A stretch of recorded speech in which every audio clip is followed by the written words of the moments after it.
भक्तजनों, श्री सीताराम, हर हर महादेव। दरअसल मैं आज जिस प्रसंग की व्याख्या कर रहा हूँ वह प्रसंग कार्तिक पूर्णिमा से जुड़ा हुआ है। हिंदू धर्म खास करके सनातन में हर एक पर्व का अपना एक अलग ही महत्व है और कार्तिक पूर्णिमा का उसमें विशेष महत्व है। दरअसल में हर एक माह में साल के जो 12 महीने होते हैं उसमें हर एक महीने में अमावस्या और पूर्णिमा की तारीख जो है वो आती है और हर एक तारीख का अपना अलग महत्व है। और ख़ास करके कार्तिक मास में जो कि छठ के बाद कार्तिक पूर्णिमा होता है उसका बहुत ही विशेष महत्व है। और कहा यह जाता है कि कार्तिक पूर्णिमा के दिन स्नान दान करने से न सिर्फ मनवांछित फलों की प्राप्ति होती है बल्कि कई गुना ज़्यादा फलों की प्राप्ति जो है वो होती है। और इसी दिन देव दिवाली भी मनाई जाती है। दरअसल में जो पौराणिक मान्यता है वेदों में, पुराणों में, उसके मुताबिक भगवान शिव यानी कि शंकर ने इस दिन त्रिपुरासुर नामक राक्षस का वध किया था और इसी कारण से इसे त्रिपुरी पूर्णिमा के नाम से जाना जाता है। और इस दिन यानी कार्तिक पूर्णिमा के दिन भगवान शंकर, माता गौरी, माँ लक्ष्मी की अगर आप विधिवत पूजा करते हैं तो उसका बहुत महत्व है, बहुत फलदायी है और आपको शुभ फलों की प्राप्ति होगी।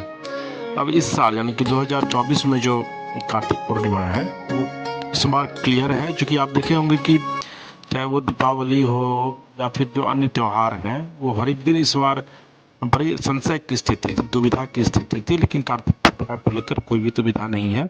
और इस बार जो पंचांग कहता है उसके मुताबिक कार्तिक पूर्णिमा 15 नवंबर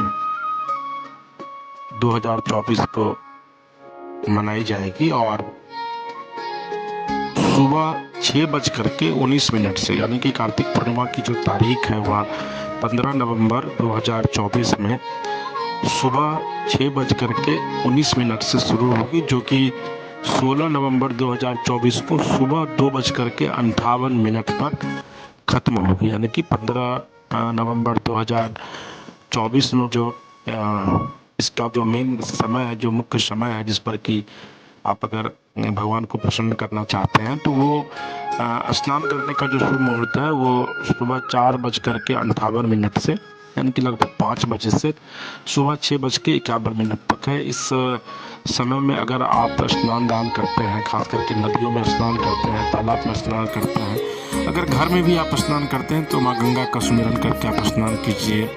कोशिश यह कीजिए कि कुछ न कुछ दान जो है वो निश्चित तौर पर अपने हाथ से करें।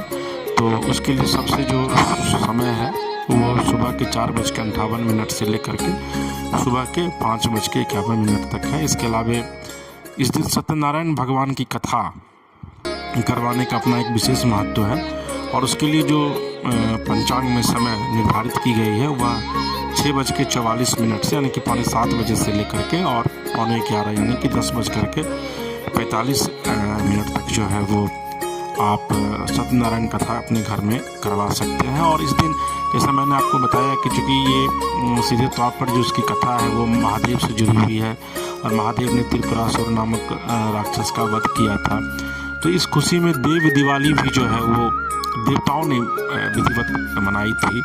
तो देव दिवाली का जो शुभ मुहूर्त है वो सुबह शाम में 5:10 से और रात के 7:47 तक है। और इसके बाद आप अगर अपने घर में इस दिन लक्ष्मी पूजा करते हैं तो उसके लिए रात में 11:39 से लेकर के 16 नवंबर को दिन के 12:33 तक आप लक्ष्मी जी का पूजा कर सकते हैं। यानी कि 16 तारीख को भी अगर आप सुबह में 12:33 से पहले पूजा करते हैं माँ लक्ष्मी की तो वो भी कार्तिक पूर्णिमा के अंतर्गत ही आता है और वो विशेष फलदायी होता है। और इसके अलावा यह भी कहा जाता है कि भगवान विष्णु जो कार्तिक महीना जो वो पूरी तरीके से नारायण को समर्पित होता है, माँ लक्ष्मी को समर्पित होता है। तो कहा जाता है कि भगवान विष्णु जो है वो ऋषि मुनि और वेदों की रक्षा के लिए, यानी कि इन तमाम चीज़ों को, ऋषियों को, मुनियों को और वेदों को दैत्यों से, राक्षसों से बचाने के लिए भगवान ने मत्स्य का अवतार धारण किया था, यानी कि मत्स्य रूप में भगवान अवतरित हुए थे। तो इसलिए भी इसकी महत्ता बहुत ज़्यादा है। और ख़ास करके जो एक समुदाय है हिंदू धर्म के ही अंतर्गत, वो भी अपने आप को मानते हैं, और वो है सिख समुदाय, सिख धर्म।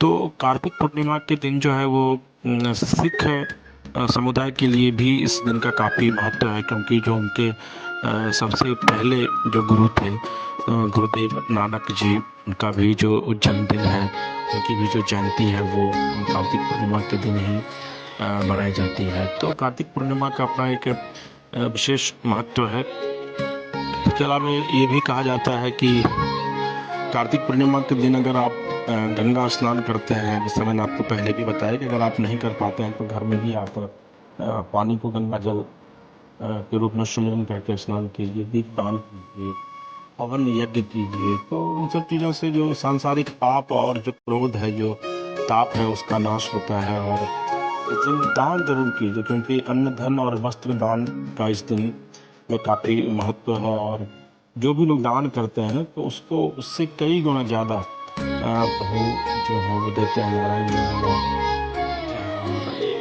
में कहा गया है कि अगर आप कार्तिक पूर्णिमा बहुत ही विधिवत मनाते हैं तो जब आप शरीर त्यागते हैं तो उसके बाद स्वर्ग लोक की जो है वो प्राप्ति होती है। तो आप देखेंगे कि कार्तिक पूर्णिमा के दिन गंगा स्नान जो है वो बड़ी संख्या में श्रद्धालु, बड़ी संख्या में लोग करते हैं। लेकिन आप भी अगर कीजिए तो नदी में निश्चित तौर पर, तालाब में इस बात का ध्यान रखिए कि ज़्यादा पानी में नहीं जाना है। आप किनारे भी स्नान कर सकते हैं। और अगर आपको पानी में जाने से डर लगता है तो आप गंगा जल लेकर के ऊपर प्रभु का सुमिरन करके आप उसको छीट लेंगे तो वो भी बहुत ही फलदायी होगा। तो ये तमाम चीज़ें हैं जिनको कि आप अगर करते हैं तो भगवान नारायण, माँ लक्ष्मी, बाबा भोले शंकर, माँ गौरी की कृपा जो है वो आपको मिलेगी। और ख़ास करके चूँकि सिख समुदाय के लिए भी आज का दिन काफ़ी, कार्तिक पूर्णिमा का दिन जो है वो महत्वपूर्ण है। वो लोग प्रकाशोत्सव के रूप में उसको, कार्तिक पूर्णिमा को मनाते हैं, गुरुवाणी सुनते हैं, स्नान कर गुरुद्वारों में जाते हैं और गुरु नानक जी के बताए रास्तों पर चलने की प्रेरणा वहाँ से वो लोग लेते हैं। तो गुरु पर्व भी के तौर पर भी इसको मनाया जाता है। तो देखिए एक चीज़, इस चीज़ को जान लीजिए कि जो भगवान हैं, जिनको हम नारायण कहते हैं, शिव कहते हैं, राम कहते हैं,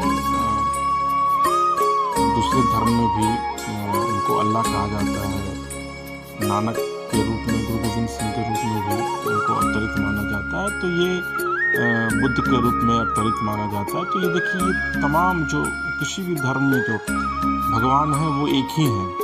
हम लोग उनके अलग अलग रूपों की पूजा करते हैं। तो निश्चित तौर पर चाहे आप हिंदू धर्म से हो या ना हो, लेकिन अगर ईश्वर के प्रति आपकी आस्था है और निष्ठा है तो निश्चित तौर पर इन चीज़ों को अगर आप कार्तिक पूर्णिमा का दिन करते हैं तो आपके और आपके परिवार के ऊपर प्रभु की कृपा जनों। आपको ये प्रश्न कैसा बना, अच्छा लगता है तो सब्सक्राइब कीजिए, शेयर कीजिए। और अगर आप निःशुल्क मानस कथा का पाठ करवाना चाहते हैं तो नीचे दिए गए नंबर पर आप संपर्क कर सकते हैं। प्रभु की कृपा आपके और आपके पूरे परिवार पर हमेशा बनी रहे।